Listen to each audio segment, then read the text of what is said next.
Walking into Unilever House today, it's hard to believe that it's the same building I visited 15 years ago.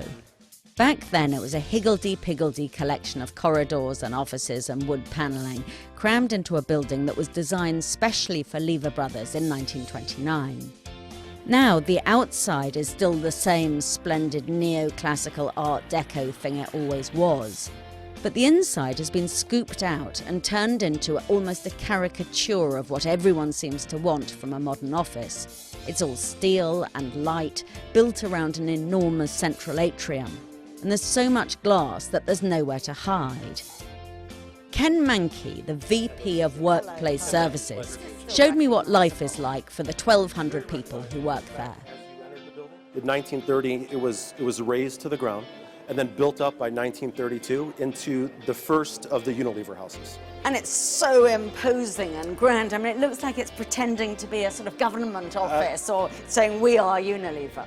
I mean, I think it's very interesting how companies tried to impress then as now. Yes. Companies now try and impress by the amount of glass that they have and the height, but this is an old style way of doing it. I think it's rather nice.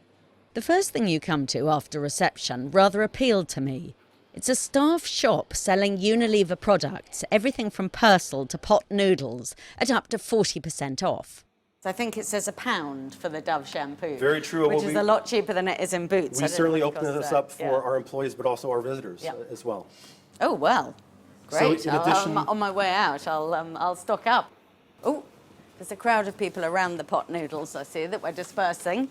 Everybody's favourite. Very popular pot noodle. We often have people either coming in here for grabbing something very quick or leveraging our canteen, either on the ground floor or the 8th floor. But it's perfectly okay, is it, if you don't fancy leveraging the canteen, to leverage your own desk and pour some water in and stick there. We do provide hot water on all the working floors and in different kitchenette areas for that. Absolutely. Fantastic. Taking the lift up, you could see how transparent the whole building was. Wow, this is great for the nosy. You can see exactly what everyone's up to. I mean, I can see right through to the window on the other side. We got out at the 8th floor, home to the canteen and to a series of swishy meeting rooms and dining rooms for Unilever clients. Back 15 years ago, this entire 8th floor was very much reserved for our executive leadership. But as we rebuilt this building up, it was the complete opposite. We wanted to open this up for the masses to enjoy, for all of the employees to enjoy. One of the elements that we also built in, which is very much in the theme of openness, is this very dramatic, what we call flying carpets. And we have this here on the 8th floor. But there is no carpet. There is no carpet, and it doesn't fly as well. No. But it's a dramatic part of the architectural features of having this space in the middle, above the atrium that is suspended with, as you can see, these stainless steel tension field rods. And that's why it's a little bit dark downstairs, because you're looking up at this. Exactly. So we can still leverage the sunlight, but we wanted to still have a way of getting teams together to collaborate in the middle of the atrium, suspended above the ground floor. And then you've got meeting rooms through there with pretty flowers and chandeliers and stuff. Absolutely. What, is that a boardroom? So now that would be our executive dining room. So when we host other visitors... Executive dining room is a very old-fashioned idea. Very true. So I'm surprised that you have one at all. They're not having a cosy lunch in there on their own, are they? Not at all. It's really for entertaining third-party visitors, but it's not just exclusively used by our C-suite, by our CEO. Yeah. Next was the canteen, which has a fabulous view of the city. You can see fantastic view right down the Thames. Yeah, it's a really, really nice, it's a nice space. There's also free fruit, which lots of companies offer, and also something unique to Unilever, free ice cream. Used throughout the day. Yeah, but which would you rather, a cornetto or a banana? I think that's a bit of a no-brainer. Well, if I ask my wife, it has to be fruit. I need to wean myself sometimes off the ice cream. Which is I mean, I do think it is quite interesting that on one hand you're doing the healthy message, and on the other hand, the ice creams that we all adore, they're not really very healthy. Which are the most popular among Unilever employees? It's very much a balance. It's both. So certainly the fruit, actually by consumption, by numbers, is more popular than ice cream. Not for me. I headed straight to the ice cream fridge. Why don't we take a look to see if there's something you might like inside? Oh my God, what I really fancy is a strawberry cornetto. But am I going to be disappointed? It's Magnums. Today it looks like more of a Magnum Ben & Jerry's. Oh dear. Oh well, I suppose I'll have to put up with the Ben & Jerry's. But I do think that free ice cream is a lot nicer than free fruit, because it actually cheers you up. Unilever is a big fan of agile working. every employee is allowed to work from home for 2 days a week. And so the dreaded video conference has become a way of life. So you could have me in my pajamas on the screen? We very well could. We Yeah. very well could, absolutely. Heaven forbid, but yeah.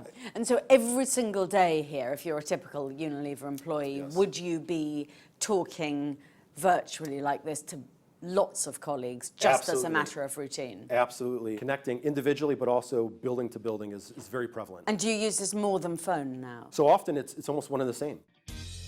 The fourth floor of Unilever House is typical of the building's design. It's open plan and everyone's hot desking. The only thing that's odd is that with so many products on display, it feels more like a beauty parlour than an office. And I couldn't help but wonder whether the naked torsos on the walls were quite the thing to look at all day. So if I work in this department, I Yes. come in the morning and I can potentially sit anywhere. Correct. Yeah. But do you find they go to the same space every day? Because actually we're all creatures of habit, and I know I like my little place. Absolutely. So you do see that with probably half the population, but it gives the other half a lot of flexibility. So imagine if I worked here, could I just work from home the whole time and just, come in through a video conference for all the meetings and just never show up at all? Depending on your role and depending on what role you're fulfilling within the organization, you could, and we do have a part of the population that works from home 4 or 5 days a week. Nobody is being monitored at all, are they, in terms of how long they're working? So it's more about the performance that the individual is driving versus the presenteeism. And there's no point in leaving your jacket on the back of the chair because no one would even know Correct. whose chair it was. The problem with this, and you do sometimes hear it about Unilever, is that people work too hard here.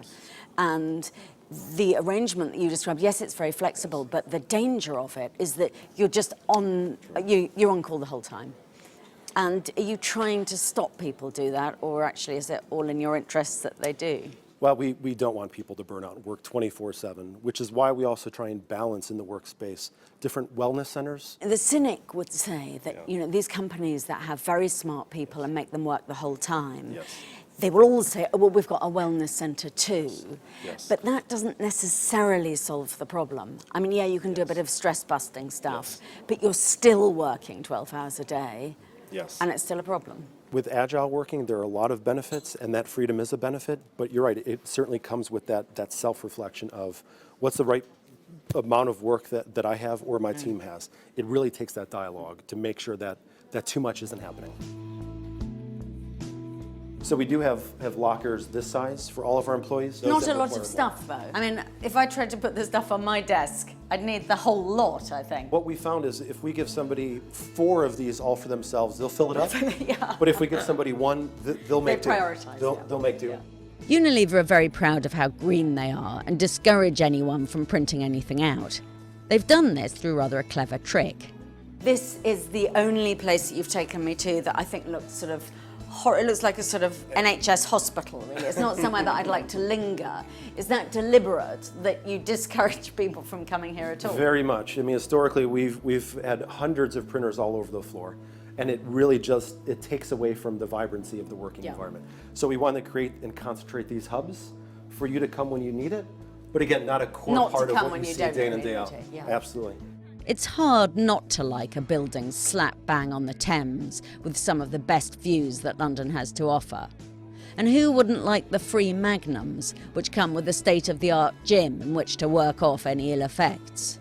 Every detail in the new Unilever office has been well thought through, from the recycling to the privacy panels on the walls of the meeting rooms.